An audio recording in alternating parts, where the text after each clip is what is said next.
আজকে আমরা দেখব তৃতীয় পর্যায়ক্রমিক মূল্যায়নপত্র 2025-এর জন্য পঞ্চম শ্রেণী স্বাস্থ্য শারীর শিক্ষার প্রশ্ন, যেখানে পূর্ণমান 25, সময় রয়েছে 45 মিনিট। পরীক্ষার্থীর নাম, বিভাগ, রোল নাম্বার নিজেরাই লিখবে। সঠিক উত্তরে টিক চিহ্ন দাও।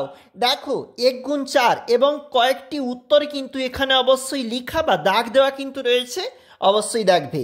শূন্যস্থানে বক্সের শব্দ বসাও। 1 গুণ 4 এই বক্স থাকতে শব্দ চয়ন করে শূন্যস্থানে বসাতে হবে। একটি শব্দে বা বাক্য উত্তর দাও। 2 গুণ 4 8 নাম্বার বলেছে। সংক্ষেপে প্রশ্নের উত্তর দাও। 3 গুণ 3 9 নাম্বার বলেছে।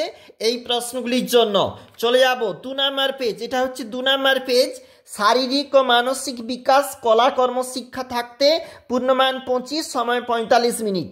দেখো নিচের প্রশ্নের উত্তর রয়েছে কিন্তু 12 নাম্বার। ছবিটি দেখে আঁকো, রং ভরাট করো, খুবই গুরুত্বপূর্ণ। রয়েছে কিন্তু 13 নাম্বার।